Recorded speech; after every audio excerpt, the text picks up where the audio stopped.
To me, pasta is among the great equalizers. Few foods are beloved by so many, and fewer still have the breadth and variety of pasta or the amount of recipes you can make from it. From a humble plate of noodles with butter to extravagant truffle-infused ravioli, pasta is satisfying and delicious in myriad forms the world over. Pasta is also among the easiest things in the world to cook.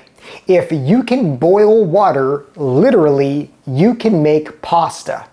And for a lot of home cooks, it kind of ends there. Boil pasta, dump it on a plate, and top it with whatever jar of sauce you've got laying around. While certainly easy, that's also kind of boring. But with just a little more effort, you can take your pasta from average to amazing. Today, I'm going to show you how. Hello and welcome to I Want to Cook. My name is Chef Matt and this channel is all about helping you be a better cook. And today we are leveling up your pasta game.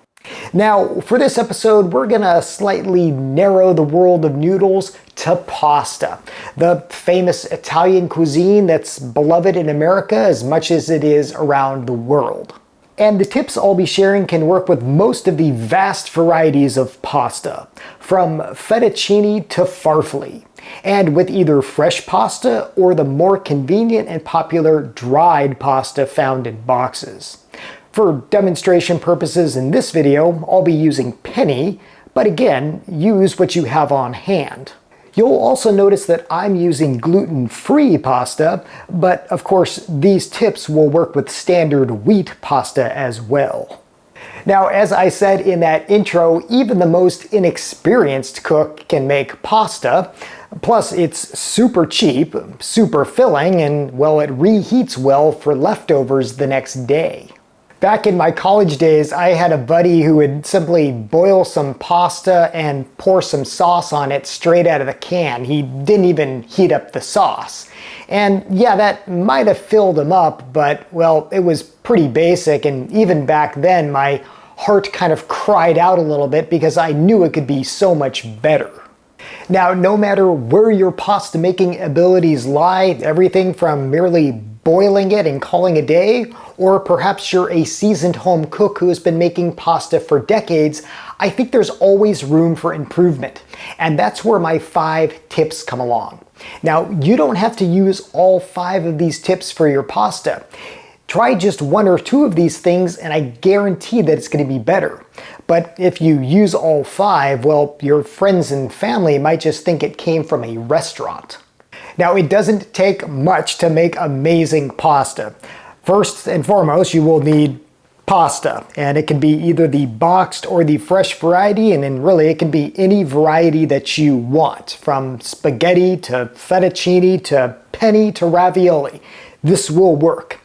You're also going to want some kind of sauce, and yes, you can use the canned stuff. Even I don't always make my own fresh marinara.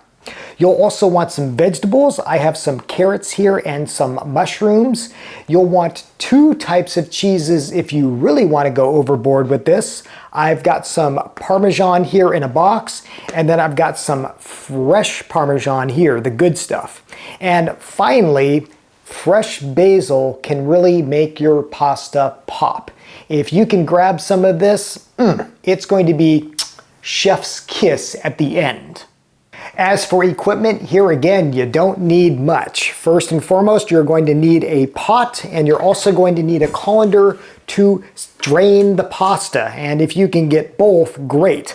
I actually found this vintage pot and steaming basket / colander at the thrift store recently.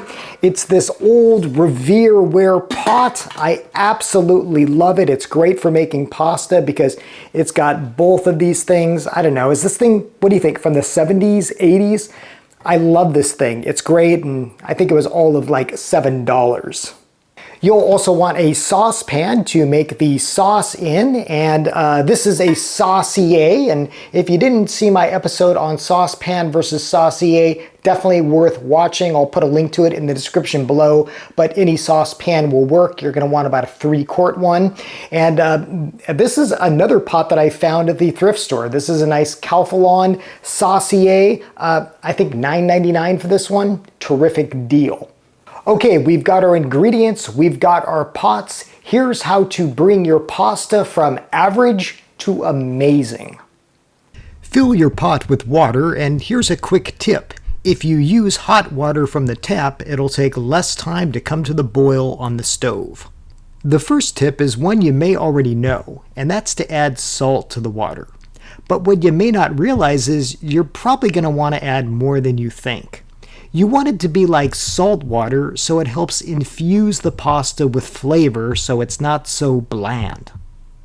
My second tip is to cook vegetables along with your pasta. You've already got water that's simmering, so throw some vegetables in there. This is going to help bulk up the meal with added nutrients and density. I like to add carrots to my pasta, parboiling for a few minutes before I add the pasta itself. From there, everything will cook together and be nice and done at the same time. While your pasta cooks, don't forget about the sauce, which we're going to heat up in our saucepan. And here again, you don't have to be relegated to just what's in that bottle. So, for example, you can add mushrooms or onions or really any extra vegetables or flavorings that you like in addition to what's in the bottle. This is going to give it a homemade flair. Here I'm using some mushrooms that I had on hand that I am simply cooking in some butter and olive oil. This is going to turn our basic and ordinary marinara sauce into an unctuous and delicious mushroom sauce. When the pasta is done, it's time to strain. So go ahead and do that, but don't rinse the pasta. When serving pasta hot with sauce, you want to keep those starches coated on the outside, so don't rinse them away. Tip number 4 is all about adding unctuousness and umami. So while your pasta is straining, hit it with some extra virgin olive oil and a good dose of that bottled Parmesan cheese. Make sure all the noodles are coated. Doing this one thing alone will seriously up the level of any pasta you make, adding a flavor foundation. Of course, we can't forget about that wonderful sauce that we made, and here's where tip number 5 comes in, and that's joining the two. So instead of just dumping that sauce over the pasta, we want to cook the pasta additionally in the sauce. This is what restaurants do and why that restaurant pasta is always so much better than home. Simply put the pasta in the sauce and cook it for just a few minutes so that all the pasta is absolutely coated with that sauce. Oh, and remember that fresh basil you had? Grab some of that and make a chiffonade, those fine, lovely strings. Do this by simply rolling up the leaves and cutting. And here we are. Let's plate this up. So we have got our steaming hot penne pasta just soaked in this wonderful sauce. Do you see how that sauce just coats this pasta? You just can't get that if you merely dump some sauce over your pasta. This is a whole new level. You've got the mushrooms in the sauce, the carrots. I mean, this would be amazing to eat as is. You could totally dive in, but we're gonna make it even better. We're just gonna put some final flourishes on it. So this is where that aged Parmesan comes in. We are just gonna shave it. So I've got just a vegetable peeler here, and we'll just put some nice, lovely, long, shaved pieces of Parmesan here. You can do as much or as little as you want. The one that falls to the side, by the way, that's free game right there. So some lovely Parmesan, and then of course we have got our basil chiffonade. I had chiffonaded some basil leaves. Just put these right on top. Put another one, and you have got absolutely next level pasta. I mean, come on. I wish that this camera had smell, because if you could just smell through the camera here, you would have the aroma of just this wonderful basil and this pasta that is just oozing with this wonderful sauce. This is perfect pasta. And it barely took any more effort than it would just, throwing some pasta in boiling water and dumping some sauce on it. This is amazing. Use any of these tips and I guarantee your pasta is going to be better.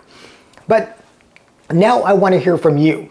As good as this pasta is, I'm sure that, well, if you're a pasta connoisseur, you have some tips yourself. What is your favorite secret hack for pasta? I would love to know. I would love for you to share in the comments below. Okay, trivia time. Last week I asked you to identify this very interesting kind of unique object here, and several of you immediately recognized this. This is, of course, an egg ring. And I actually did a video, well, a long time ago, demonstrating how to use one of these. What you basically do is, well, you put this in a pan and you put an egg in it and it forms a perfect egg. This nice circle here, no oozing about. I'll put a link to that old video in the description below in case you're wondering how to use one of these. But congratulations to everybody who identified this as an egg ring. Okay, speaking of old videos, we're gonna do an ingredient that we did a long time ago. This is a very special kind of pepper. Do you know what this is? If you know what kind of pepper this is, or you have a guess, put it in the comments below, and I will of course let you know the correct answer in next week's episode. As always, thank you so much for watching. Thank you for subscribing. Until next time, I hope you want to cook.